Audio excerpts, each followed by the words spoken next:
প্রিয় শিক্ষার্থীবৃন্দ, কবে থেকে তোমাদের ক্লাস শুরু হবে তো এটা আমরা জেনে নেব। তো তোমরা এখানে দেখতে পাচ্ছ একটি নিউজ। 8 সেপ্টেম্বর সারা বাংলাদেশের সকল পলিটেকনিক ইনস্টিটিউট নিজ নিজ পলিটেকনিক থেকে ভিডিও বার্তার মাধ্যমে সকল দাবি, যে 6 দফা দাবি বাস্তবায়ন না হওয়া পর্যন্ত সকল প্রকার পরীক্ষা কার্যক্রম বর্জন করার ডাক দিয়েছে কারিগরি ছাত্র আন্দোলন বাংলাদেশ।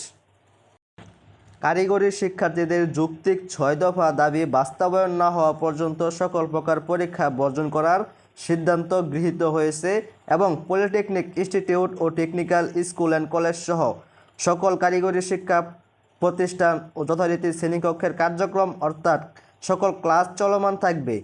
কারিগরি শিক্ষার্থীদের অটো পাস সমর্থন করে না এবং অটো পাস কারিগরি শিক্ষার্থীদের জন্য অযৌক্তিক 6 দফা দাবি বাস্তবায়িত হলে কারিগরি শিক্ষার্থীদের অবশ্যই নিয়মিত পরীক্ষায় অংশগ্রহণ করবে।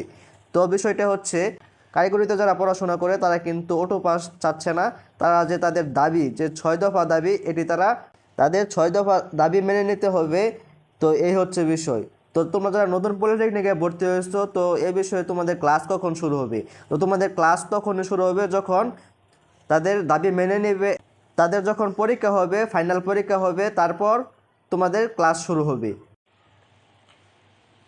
তোমরা যারা নতুন পলিটেকনিকে ভর্তি হয়েছো 2024-25 সেশনে, তো তোমাদের ক্লাস কিন্তু শুরু হতে যাচ্ছিল 17 নভেম্বর থেকে, কিন্তু এটি শুরু হবে না। কেন শুরু হবে না? এটি কোনোভাবেই শুরু হওয়া সম্ভব না। কেননা পলিটেকনিকগুলোতে এখন যে আন্দোলন চলমান আছে, তো যে রানিং সেমিস্টার এটা এখনও শেষ হয় নাই। তো এটা শেষ হতে হবে, তারপর তোমাদের ক্লাস শুরু হবে। তো 17 নভেম্বর থেকে তোমাদের ক্লাস শুরু হওয়ার কথা থাকলেও তোমাদের ক্লাস শুরু হবে না।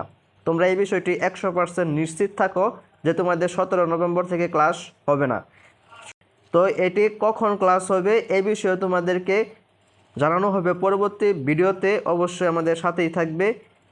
তো ভিউয়ার্স, ভিডিওর সাথেই থাকবে। তোমরা দেখতে পাচ্ছ যে পলিটেকনিকগুলোতে বর্তমান সময়ে যে আন্দোলন চলমান রয়েছে, এগুলোকে তোমরা নতুন যারা রয়েছে তারাও সমর্থন করবে এবং সাহস যোগাবে। যে যৌক্তিক দাবি এগুলো আদায়ে সবাই সচেষ্ট থাকতে হবে এবং সবাইকে সচেতন থাকতে হবে এবং নিজ নিজ অবস্থান থেকে সবাইকে প্রতিবাদ করতে হবে। তো ভিউয়ার্স, এই ছিল আমাদের আজকের ভিডিও। তো আজকের মতো বিদায় নিচ্ছি। আল্লাহ হাফেজ।